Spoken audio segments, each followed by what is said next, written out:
So, hi everyone, this is Country Music News International. My name's Nigel Sharpe, and today I have the pleasure of talking to Ms. Laine Lonero, who is going to tell us exactly where she is right now. Hey guys, I'm from Ponchatoula, Louisiana, a small little town in Louisiana. It actually just froze over, so we've kind of been stuck at home for these past 2 days, and we're used to pretty hot weather here, so no one knows how to act when there's any sort of ice or snow or anything. I've never heard of ice or snow in Louisiana. Is that a No, normal thing? it's very rare, Oh, very yeah. rare. Anyway, let's get to the music. And the first thing I wanted to ask you was, when was your last release? What was it? My last release was actually my first single called No Sweat. I released it last year sometime. I think it was about February. And it was my first single. September, not February. I'm so sorry. Getting my months confused. But that was actually my first release, and it was so exciting because I had everyone there. We had a fun release party. It's on Spotify, Apple Music, wherever. And there's also a music video on YouTube that was so much fun. A good friend of mine, Lexi Burke, who is Austin Burke, you may have heard of him. He's really popular in country music. She came down from Nashville to Louisiana to shoot the music video for me with a whole bunch of my friends in it. It took place at my school. It did happen to be the hottest day in Louisiana.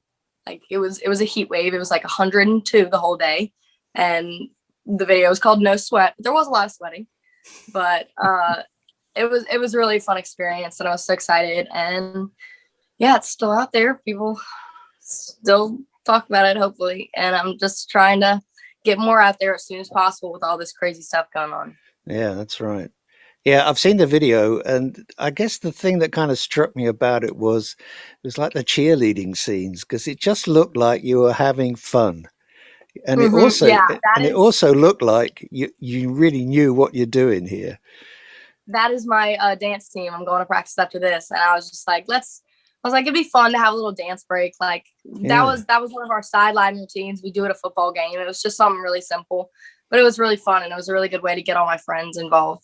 And like the people walking down the hallway are like my close friends too, because I wanted a way to get them in it along with the dance team and stuff. yeah, it's great. It's a really nice video. So Thank anybody listening and watching this interview, again, the single's called "No Sweat," and you can find that video on YouTube. And it's a great song and a really nice video to watch. So, as you said, that was actually your first release, but having done a little bit of research, I know it's certainly not the first time that you've been performing as a singer, as a musician. So, I think you started really young. So, tell us a little bit about your kind of musical history. Well, I started. My parents put me in lessons when I was 6, and I actually started with classical opera. And I know it's crazy. You'll hear the song and you'll hear how low my voice is.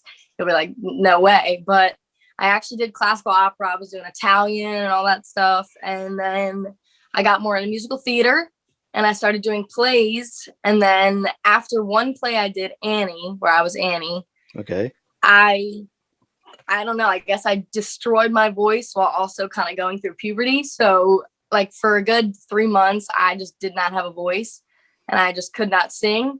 And then I got back into it and my voice was like boop, boop, boop, like 3 octaves lower. And I was like, okay, guess we can't do the opera anymore. So I got into country music writing. I started writing in Nashville with a whole bunch of great artists when I was 12, I think, maybe 10. And I've been going up there ever since. I go to Nashville so much. It's honestly like a second home now. Right.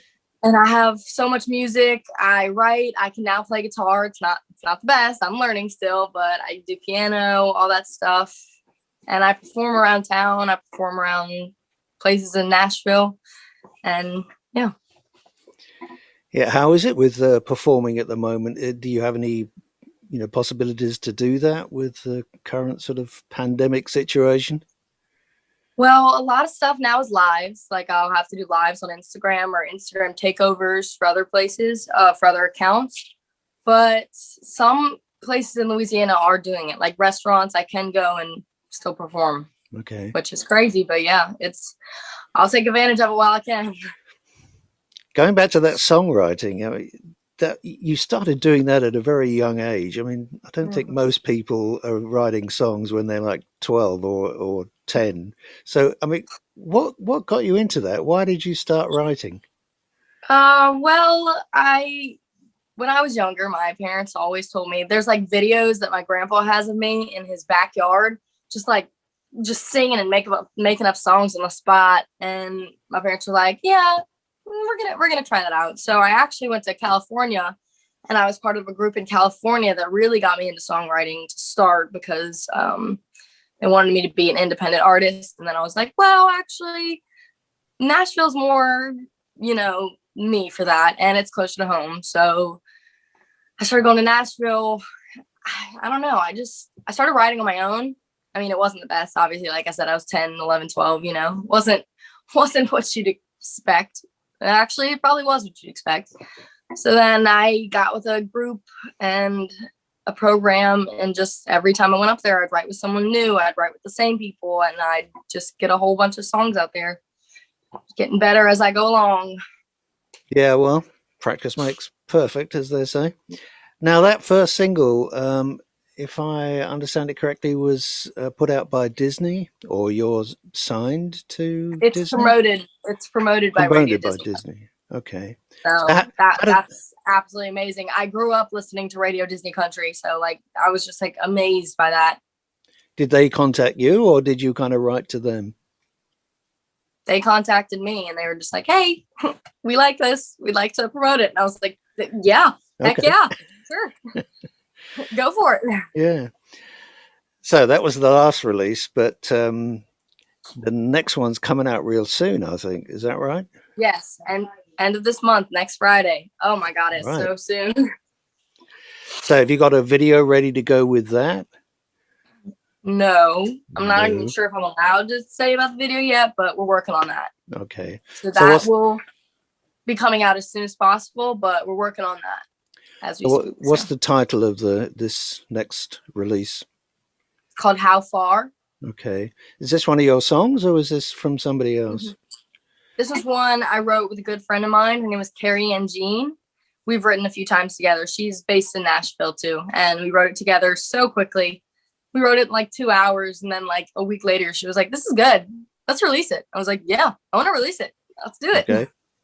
Anyway, so talking about your immediate future plans, I think you kind of mentioned it a moment ago. Where have you got to go to right now? What's next on your schedule for today? Dance team. I have it at Dancing. 9 o'clock for 4 hours. Ooh. We have a competition next weekend, so we really gotta we're not even. That's in person. We have 2 state competitions in person, but our nationals is normally in Disney World, and we can't do that this year. So it's got to be virtual. But we're still behind because we didn't think we were going to be able to do anything a few months ago. So we're like, we have practice every day this week. We're cracking down, getting busy. Okay, well, I'm going to let you get off to your heavy duty stint of dancing. 4 hours sounds pretty tough to me. It is. So I'd like to thank you very much for joining us today for the interview. It's a real pleasure for me, and wish you all the best for the future. So this is Country Music News International again. My name's Nigel Sharpe, and we've been talking to Laine Lonero way over there in Louisiana. Laine, you take care of yourself. Stay safe, and stay healthy. Thank you so much. You too. Goodbye. Bye.